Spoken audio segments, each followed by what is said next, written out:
Imagine walking through a crowded marketplace where everyone is selling little pieces of themselves, bright banners, echoing slogans, burning opinions, ready-made identities.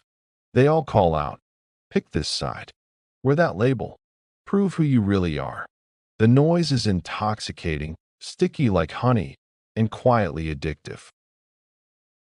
Then, in the middle of the chaos, it hits you. You're not the shopper anymore.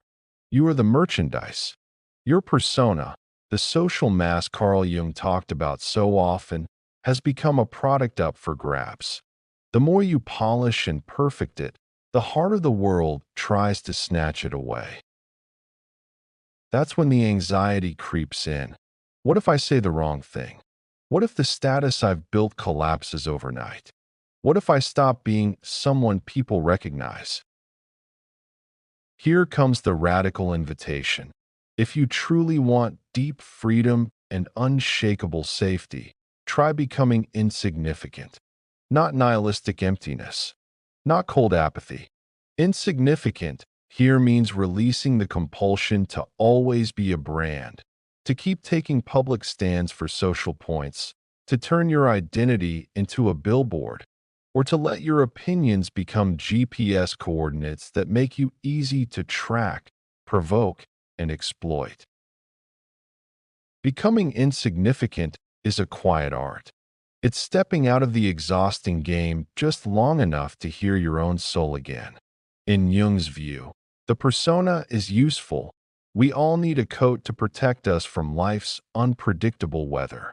But when we mistake the coat for our skin, the coat starts deciding what weather we face, and we get trapped in patterns we never chose. If these thoughts are stirring something in your heart, this is the perfect moment to join us on the Metasitta channel. Turn on the notification bell and subscribe, not just to stay connected with insights like this, but to help build a more beautiful, peaceful world, starting with small changes inside ourselves. Let's walk this path together, one step at a time. This is why you often feel dragged into fights you never signed up for, anger that arrives uninvited, and relentless pressure to stay consistent with yesterday's costume. This is why neutrality feels like a breath of fresh air, not passive weakness, but conscious non-attachment. The ability to say, I see many sides to this story, and I don't have to fuse my identity to any one of them. Why is this so crucial for our safety? Because anything the ego clutches becomes a handle the outer world can pull. If your self-worth is tied to being absolutely right, algorithms will serve you conflict after conflict. If your dignity is tied to appearance, the crowd's gaze will own your nervous system. If you feel you must always be someone, every system, social, political, digital, will always know exactly how to find and trigger you. Our ego is like a flare shooting up signals, inviting old patterns to come harvest our energy again and again. Becoming insignificant is how you step off that treadmill. When you loosen the grip on the persona, you stop broadcasting those handles. You become less readable to forces that profit from our reactivity. Anonymity is no longer hiding out of fear. It means no longer needing applause to breathe. You can still have strong preferences, deep values, and a moral backbone without turning them into public theater. You can care profoundly without being so easy to set on fire. As Jung said, the privilege of a lifetime is to become who you truly are. These words remind us that freedom doesn't come from building the grandest persona. It comes from rediscovering the essence that doesn't depend on outer recognition. Let's go deeper into neutrality, because it's so often mistaken for cold indifference. Neutral is not numb, it's centered. It's the stance where you notice the ego's urge to pick a side for status, belonging, or superiority, and you choose to stay fully present instead. You can say, I don't know everything yet, and let reality reveal itself. Neutrality is a gentle healing posture. It lets you hear the psyche beneath the world shouting, keeps your system from being hijacked by the hot opinion economy, and returns your focus to the most essential relationship, you and the life inside you. Ask yourself honestly, why is it so important to be someone who seems to know everything? When we sit with the question, the answer usually comes from ego, safety through attention, love through performance, power through appearance. But being seen is not the same as being safe. It's exposure that leaves us vulnerable. The persona is always chasing external rewards, making us easy to manipulate. When we soften that drive and let the soul lead, life's purpose shifts from mere achievement to deeper meaning. You stop asking, how do I look? And start asking, what is truly worth serving? What nourishes life? What aligns with the deepest, realest part of me? Here's the soothing paradox. Becoming insignificant doesn't mean you can't succeed. It means success stops being driven by ego. You can still write books, build businesses, grow a channel, but the fuel is cleaner, more authentic. You're no longer performing to plug hard holes. You're expressing because it's true inside. And when success arrives, it no longer owns you, because identity isn't glued to it. As Jung said, one does not become enlightened by imagining figures of light, but by making the darkness conscious. This invites us to dive into our own shadow instead of avoiding it for genuine enlightenment. In a world where the persona helps us survive, it also creates new problems. Chronic anxiety, divisive polarization, exhausting burnout, and constant vigilance about others' eyes. Becoming insignificant dissolves self-surveillance. You become less predictable to the world's machines, more available to your soul, and strangely, safer. When you stop broadcasting trigger buttons, fewer fingers can press them. When you stop fighting to be a brand, life stops being haunted by endless brand maintenance exams. This is the hidden liberation of insignificance. But the big question remains, how do you live this way in a world that keeps pushing us to be someone? Picture the ego like Velcro. Every identity, label, or opinion we clutch becomes another loop the world can hook onto. If you define yourself as successful, failure will keep chasing you. If smart, criticism will always find a way in. If rebel, authority will keep pressing those buttons. Systems, political, social media, even family dynamics know exactly where to pull because we leave the handles out there. The persona is a prison we build ourselves. It may give temporary recognition, but it also makes us predictable, reactive, and fragile. The more we invest in the mask, the more the mask controls us. Neutrality is not weakness. It doesn't mean bland or uncaring. It means refusing to let our caring be hijacked. A neutral soul can see all sides without being enslaved by any. Imagine standing in the middle of a storm, watching lightning on every horizon. You feel its power, acknowledge the chaos, but you don't run to one bolt and claim it as absolute truth. The calm center, the unmoving axis, is neutrality. And here's the irony. Neutrality makes you safest. The world's engines thrive on polarization. They feed on anger, tribalism, hot takes. When you step back and say, I don't need to pick a side for my ego to exist, you starve the machine. You become hard to manipulate, hard to provoke, hard to track. As Jung said, The psyche is a self-regulating system that maintains its equilibrium just as the body does. This reminds us our soul is designed to rebalance itself if we give it room.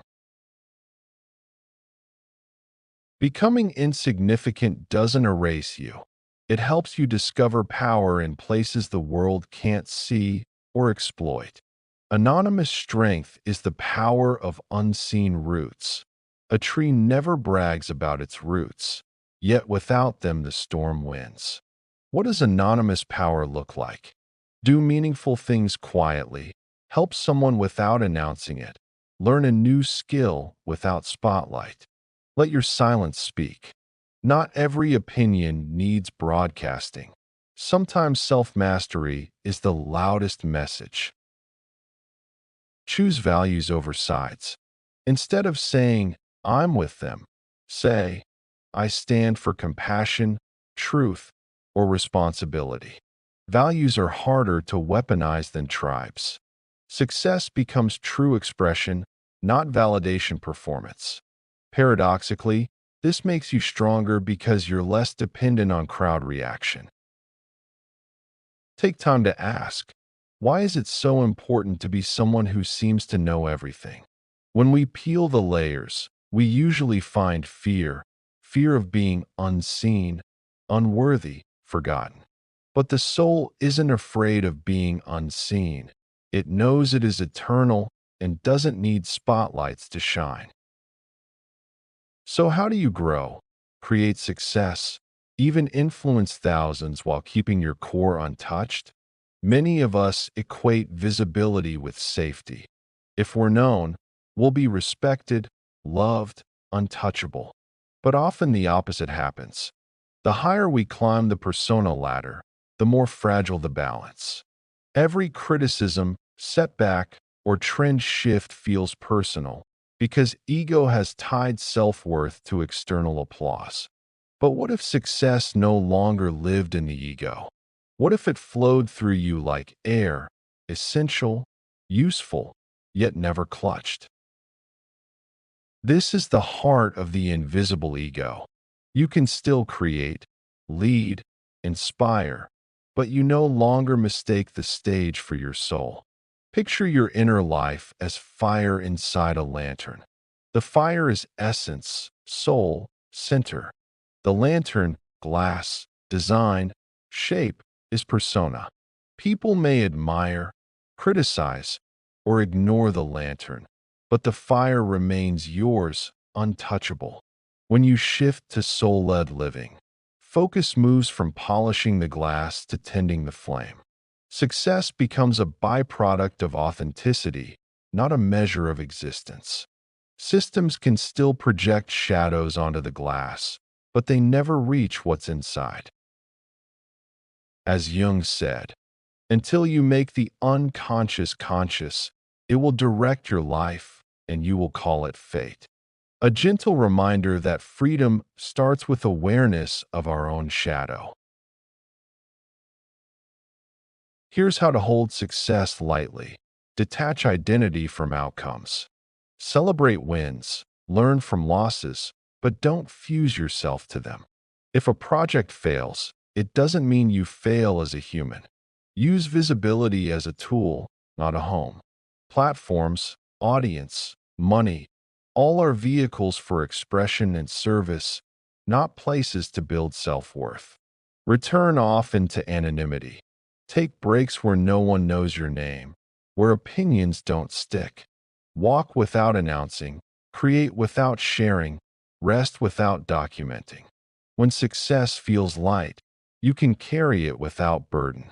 When ego is heavy, even small victories feel crushing. Becoming insignificant doesn't erase life. It makes you hard to enslave by it. The world feeds on our attachment to recognition, identity, control. When we stop clutching, we stop being bait. From this place, you can act with greater clarity and courage than ever before. Jung spoke of individuation, becoming whole by integrating the unconscious. Paradoxically, Wholeness requires releasing the need to be someone in the crowd's eyes so we can become someone real in our own soul's eyes. So ask yourself, what would change if you no longer had to be anybody? Where would you feel lighter? What would stop haunting you? True freedom doesn't come from building the biggest persona. It comes from loosening the grip on it. Visible impact, invisible ego. That's how you become untouchable in a world obsessed with persona. Success can decorate the path, but only the soul can truly guide. As Jung said, I am not what happened to me. I am what I choose to become. Words that give hope. We always have the choice to choose our own way. In this deep reflection, we've explored that true freedom begins when we release the compulsion to be someone, letting go of the persona as an exploitable product, embracing neutrality as a safe, balanced center, discovering anonymous strength in unseen, unshakable roots, and holding success lightly as a tool for service rather than a chain on the ego. This is not self-erasure. It is liberation from the ego's prison toward individuation where the soul leads quietly, authentically, and full of meaning. Remember, becoming insignificant opens space for real power that cannot be exploited, bringing profound peace in a noisy world. You are part of this journey, and every act of release brings us closer to the eternal essence. If this message touched your heart, I invite you to share in the comments. Do you have a story about letting go of persona or a related insight? Share so we can strengthen each other on this strange and beautiful road. And if this gave words to a feeling that's hard to explain, hit subscribe to Metasitta, a channel for seekers, the sensitive, and those who feel too awake for this world. My suggestion: share this content with someone who needs it, maybe a friend struggling with the pressure to be someone. Your presence means so much here. Let's keep connecting and growing together at Metasitta toward a life full of meaning, genuine freedom, and the peace we create from within.